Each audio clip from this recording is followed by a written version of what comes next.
আমার বার্থডেতে আমার ফ্রেন্ডরা আমার সাথে এমন খারাপ বিহেভ করবে আমি এটা কখনোই কল্পনা করতে পারিনি।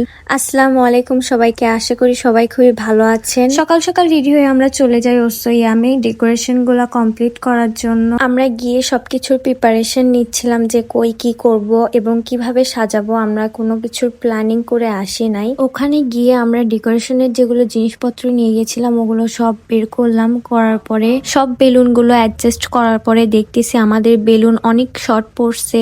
তারপরে নিঝুম আবার গেল বেলুনগুলা আনার জন্য। আমি হাফ কমপ্লিট করে চলে যাই, কারণ আমার মার্কেটে কিছু কাজ ছিল। আমরা সেগুলো কাজ কমপ্লিট করে বাসায় চলে আসি, কারণ আমাদের রেডি হওয়ারও ব্যাপার ছিল। কিন্তু রাস্তায় এদিকে এত জ্যাম ছিল বলার মতো না। আমি বাসায় এসে নিঝুমকে প্রথমে সাজাই দেই, তারপরে আম্মুকে কমপ্লিট করার পরে আমি নিজেও রেডি হয়ে নেই। আর এই যে আম্মু এদিকে আমার হেয়ার গুলা সেট করে দিচ্ছে। এত সুন্দর করে হেয়ার সেট করে দিছিল, আপনারা হয়তো বা ভিডিওতে দেখছেন যে কত প্রিটি লাগতেছিল আমাকে। আর এখানে আশেপাশের লোকজনের রিয়াকশন নিচ্ছিলাম আমরা। তারপরে এই যে বার্থডে গার্ল ওসইয়ামে চলে আসছে। এখানে আমি কতটা এক্সাইটেড আমার রিয়াকশন দেখলেই বুঝতে পারবেন আপনারা। আমার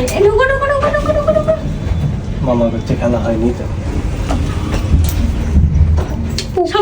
সবার ভিডিও নেই। হ্যালো, সে হাই। ওই হাই দিবে না। এই যে আমি এসে দেখি আমার স্টেজটা অনেক সুন্দর করে সাজায় রাখছে সবাই। তারপরে এই যে আমিও একটু ভিডিও ক্লিপ নিলাম। আমাকে কেমন লাগতেছে কমেন্টে অবশ্যই বলবেন। আর এখানে আমার ফ্রেন্ডকে আমি একটু পচাচ্ছিলাম। যাই হোক, তারপরে একটু ওয়েট করার পরেই আমরা কেকটা কাটা স্টার্ট করব। আমার এত সুন্দর হোয়াইট কেকটাও কিন্তু নেওয়া ছিল রুমপাস কেক কর্নার থেকে।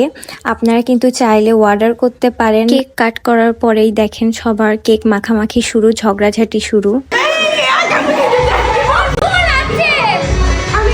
তারপরে আমরা একটু নাচানাচি করি। আর দেখেন আমার বার্থডেতে কিন্তু একটা পিচ্চি জয়িতা আসছিল, সেম আমার মতো।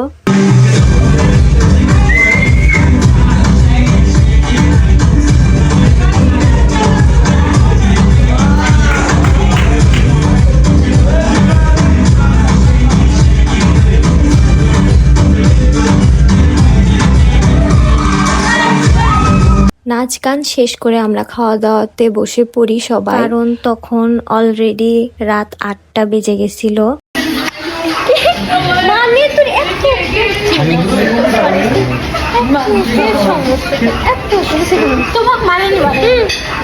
এই মহিলাকে এতগুলো ছবি তুলে দিছে। এই মহিলা আমার সাথে আমার একটা ছবি তুলো না। এই মহিলার সাথে ছবি তুলবো না, জীবনেও তুলবো না, জীবনেও না।